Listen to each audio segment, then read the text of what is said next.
All right, let's talk about those Twins, shall we? Quick recap. Last night, Twins lose 5-0. This was the first time I got to sit down and really watch Mariners' young stud Logan Gilbert on the mound. He better be careful because he keeps pitching like this. He's going to find himself in the All-Star game in just under a month. Holds the Twins to 6 shutout innings, 6 Ks, 4 hits allowed. Seattle relievers come in. They do the rest. Don't allow a single Twins hit the rest of the way. Twins had their chances, though. Twins had Gilbert in a jam early on, Buxton and Correa on first and second, no outs. Kepler hits into a double play.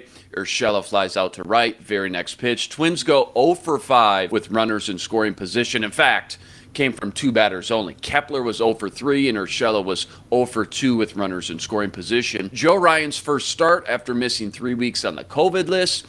Not a bad first start for Joe. A little rust to be knocked off, which is to be expected.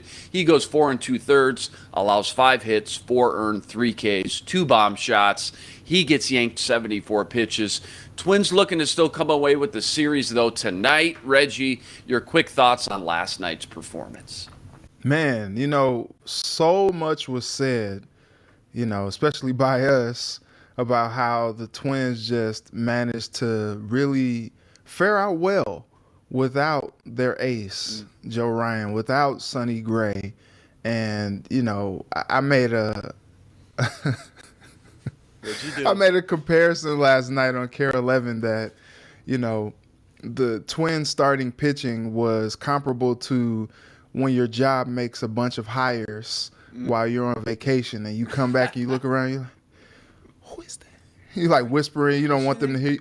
Yeah. Who is that? Who is that? When did they get here? Like, Reggie, you've been gone, man. You've been on vacation. We hired That's him like Jerry, 2 weeks man. ago. He's up an Yeah. accountant, man. Yeah, Come on. he's great. He's good people. I already went to lunch with him. Like we good now. And any given day you're like Chichi Gonzalez. Okay. All right, we'll see what he could do. Let's just see what happens. Cole Sands. Okay. All right, let's see what happens. All right. And finally they get Joe Ryan back, and maybe in the first start you maybe have too high of expectations. The guy's coming back from COVID. He only pitched 3 innings in his rehab start. I mean, he looked good, but it was AAA. I mean, you expect him to dominate against AAA talent, but then he comes out and he has 3 strong innings, and you're like, okay, all right, Joe Ryan is back, baby. Oh yeah. And then Eugenio Suarez is like, welcome back, Joe. Welcome. 2-run blast. Then he gives up another 2-run blast while I was talking about him in my sportscast last night. Look at my phone. I'm like, oh, he gave up another one. Oh. And, then he gets pulled. Maybe a little fatigue, maybe just him working himself back into rhythm because, he was in a really good rhythm. A season high 4 earned runs given up. You don't really expect that from him, considering what we've seen out of him this season. And, maybe you give him a mulligan. You're just like, all right, just throw that one out. It's okay. You had to find your way back, work your way back into a rhythm. You don't expect that to be the case, especially two-run shots. You're just like, that's not Joe Ryan. That's not who we see, who we know. This year at 2.28 ERA coming into the game, you're like, We'll give him a pass. We've seen enough from Joe to think that this is not something that's going to stick for him. Maybe this is an outlier. But it is just a little discouraging because so much was said like, oh, man, look, they survived the gauntlet, and then they got Joe back. Oh, man, Joe is back. Watch out now. And it's just like, well, maybe just wait another start. Wait another start for that. So then, Sonny Gray comes back tonight. Pec injury. He missed some time a couple times this season with some injuries, and maybe you're like, okay, we'll see what Sonny has, comes out and pitches against the Mariners as they try to take the series, and you just like, let's see what happens with Sonny. I'm not really sure what to think after what happened with Joe last night, but it's always sunny in Seattle. No, it's not. It's always rainy in It's Seattle. actually not. But when Sonny's on the mound, it's always sunny. And Yeah, so you just kind of see what happens tonight. a good reminder. Maybe fans should temper their expectations now for Sonny Gray tonight as he comes back from the IL. Other news: ESPN's latest article highlights which playoff teams will make the strongest push and be most aggressive for more help before the trade deadline. New York Yankees are at the top of the list, noting their World Series or bust approach they're taking this year, and they could go get more reliever depth among other positions. Twins were on the list, albeit near the bottom of playoff teams. Article noted how much bigger of a lead in the Central they should have had it not been decimated by injuries. However, if and when they can get fully healthy, they have a decent shot at winning the division when it's all said and done. Getting healthier, plugging a few holes like another reliable high leverage reliever or two is at the top of the list. Reggie, we talked about this for a few weeks now, but that was back when, they had a bigger cushion. It didn't feel like as big of a pressing need because all the Twins were doing was winning. So now their lead shrinking. They got 8 games coming up with the Guardians. The pressure's starting to tighten up here to get hot again, to go on a little run here again. What are the chances they're still in a position to make a deal before the trade deadline in a few weeks? And how aggressive do you think they should be? I think they'll be in great position to make a deal at the deadline, because what we've seen from the Twins is you can't figure these guys out. Like, just when you think you have them figured out and you know what to expect from them, you're just like, oh man, here we go. They surprise you and they're just like, oh no, like, we're here, like, we're gonna compete.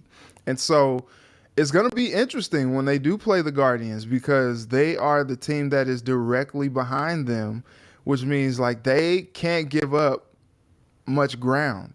And if they do, it almost puts them in a position where they're more desperate to try to find some other arms to help out that situation, because they don't want to fall behind the Guardians too much. Just because, like, this was a season that we thought would be the White Sox at the top, and the Twins are jockeying for position, hoping to get second place behind them. And now you're talking about a team that's in first place with the Guardians team that really wasn't on a whole lot of people's radar this season coming into it.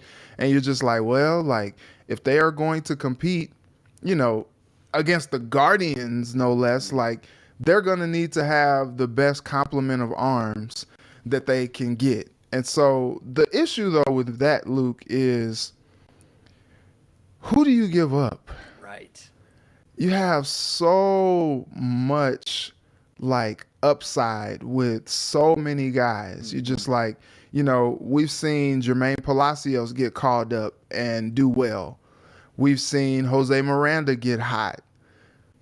Right now, not a whole lot of people are talking about it, but Kirilloff down in St. Paul right now, he's raking. Yeah. He is raking. Yep. And you're just like, okay, all right. Then Garlick, when he comes back, and then you got Larnick, from time to time, he's raking. Like, they have a situation here, because now you're talking about, all right, well, do we give up a lower level prospect? Maybe if it's a pitcher, you're like, man, I don't know if we can afford to give up another pitcher to get some pitching.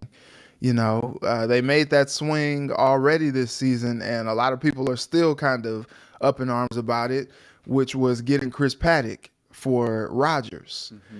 And now we see what happened with Paddock, and you're just like, man, see, that's why you got to hold on to these pitchers when you can. And, like, Taylor Rogers would make very much a difference for this bullpen right now with how it currently stands. Last night the bullpen wasn't an issue.